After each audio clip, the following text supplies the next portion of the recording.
गांव बरसाना के हर शख्स को एक बात अच्छी तरह से याद थी।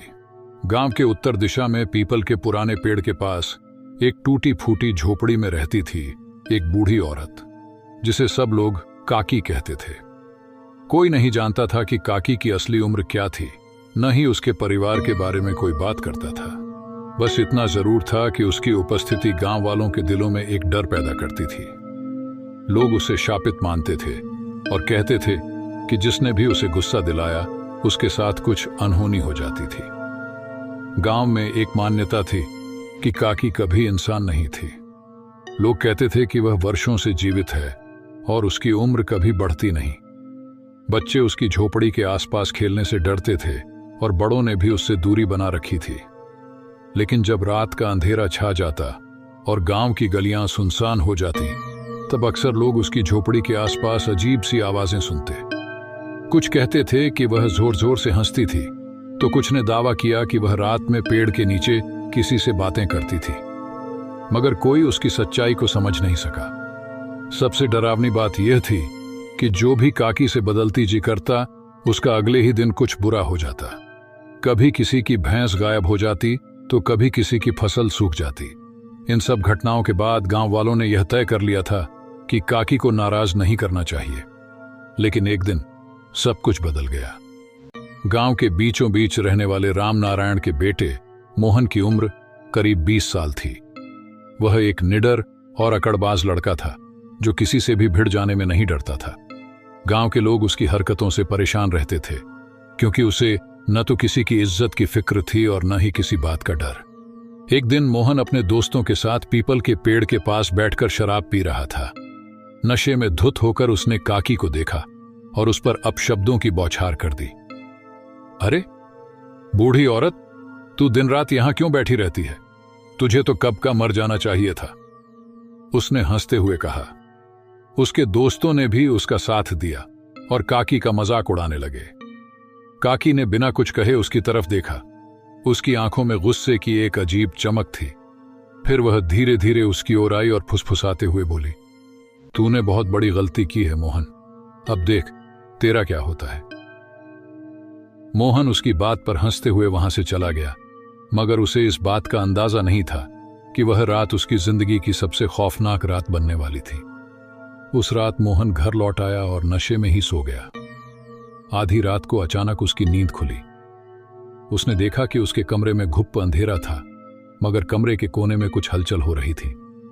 वह समझ नहीं पाया कि क्या हो रहा है। उसकी धड़कनें तेज हो गईं। उसने ध्यान से देखा तो उसे कमरे के कोने में एक धुंधली परछाई नजर आई, जो धीरे धीरे उसकी ओर बढ़ रही थी। मोहन का शरीर पसीने से तरबतर हो गया, लेकिन वह हिल भी नहीं पा रहा था। वह परछाई एक बूढ़ी औरत की थी और वह कोई और नहीं, काकी थी। मोहन ने चीखने की कोशिश की, मगर उसकी आवाज गले में ही अटक गई। काकी उसकी बिस्तर के पास आकर खड़ी हो गई और बोली, अब मैं तुझे छोड़ने वाली नहीं हूं मोहन। तूने मेरा अपमान किया और अब तुझे इसकी सजा भुगतनी होगी। मोहन का पूरा शरीर कांप रहा था। वह समझ नहीं पा रहा था कि यह सच था या कोई सपना। तभी काकी ने उसकी गर्दन पकड़ ली। उसका दम घुटने लगा। जैसे ही वह मरने के करीब पहुंचा, काकी अचानक गायब हो गई। मोहन ने गहरी सांस ली और अपने आप को बिस्तर पर पड़ा पाया, मगर यह सब कोई सपना नहीं था। उसकी गर्दन पर सचमुच काकी की उंगलियों के निशान थे। अगले दिन मोहन किसी से कुछ नहीं कह पाया, लेकिन उसकी हालत देखकर सभी को लगा कि वह किसी भयानक अनुभव से गुजरा है। गांव वालों ने उसकी आंखों में डर देखा, मगर मोहन ने काकी का नाम नहीं लिया। उसकी हिम्मत नहीं हुई कि वह इस घटना का जिक्र किसी से करे। लेकिन काकी की सजा यहीं खत्म नहीं हुई। अगले कुछ दिनों में मोहन की तबीयत बिगड़ने लगी। उसकी आंखों के नीचे काले घेरे पड़ गए और वह हर समय थका थका महसूस करता था। रात में उसे काकी के भूतिया सपने आते, जिनमें वह उसे बुलाती रहती थी। एक रात जब मोहन की हालत बहुत खराब हो गई, उसकी मां ने गांव के पंडित से मदद की गुहार लगाई। पंडित ने बताया कि मोहन ने काकी को नाराज किया है और अब उसकी आत्मा उसे नहीं छोड़ेगी। गांव के बुजुर्गों ने सलाह दी कि मोहन को काकी से माफी मांगनी होगी। अगर वह ऐसा नहीं करेगा तो काकी की आत्मा उसे तब तक परेशान करेगी जब तक वह उसकी जान ना ले ले। उस रात मोहन अपने माता पिता और गांव के कुछ लोगों के साथ काकी की झोपड़ी के पास गया। झोपड़ी के बाहर रात का अंधेरा और पीपल के पेड़ की परछाई मोहन के दिल में और भी खौफ पैदा कर रही थी। पंडित ने मंत्र पढ़ते हुए मोहन को काकी की आत्मा से माफी मांगने को कहा। मोहन कांपते हुए झोपड़ी के पास खड़ा हो गया और बोला, काकी, मुझे माफ कर दो। मैंने जो किया वह गलती थी, कृपया मुझे छोड़ दो। मगर कोई जवाब नहीं आया। सिर्फ पीपल के पेड़ की पत्तियों की सरसराहट और ठंडी हवा की आवाज थी। मोहन को ऐसा लगने लगा कि अब उसकी जान बचेगी नहीं। तभी अचानक एक ठंडी हवा का झोंका आया और झोपड़ी के दरवाजे से एक भयानक आवाज आई, माफी, माफी, तू अब बच नहीं सकता मोहन। आवाज काकी की थी। सब लोग दहशत में आ गए, लेकिन पंडित ने मोहन को हिम्मत देने की कोशिश की। तभी झोपड़ी से धुंधली आकृति बाहर निकली, काकी की आत्मा। उसने मोहन की ओर इशारा किया और बोली, तूने मेरी शांति को भंग किया है और अब तुझे इसकी कीमत चुकानी होगी। मोहन जमीन पर गिर गया। उसकी धड़कनें तेज हो गईं।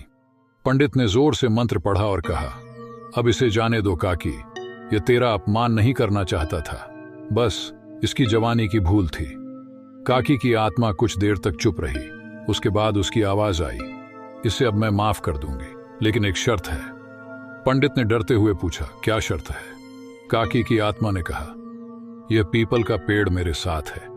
जब तक यह पेड़ खड़ा रहेगा तब तक मैं इस गांव की रखवाली करती रहूंगी, लेकिन अगर किसी ने इसे काटने की कोशिश की तो वह मेरी आत्मा का शिकार बनेगा। और मोहन, तू आज बख्श दिया गया है, लेकिन याद रखना, अगर तूने दोबारा कोई ऐसी गलती की तो कोई तुझे बचा नहीं सकेगा।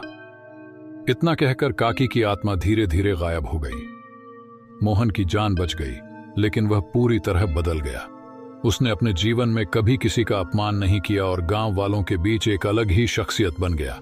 लेकिन कुछ महीनों बाद एक ठंडी सर्दी की रात में गांव के कुछ नए लोगों ने वह पीपल का पेड़ काटने की कोशिश की। अगली सुबह वे लोग गांव से गायब मिले। कोई नहीं जानता कि उनके साथ क्या हुआ, मगर पीपल का पेड़ अब भी वहीं खड़ा है,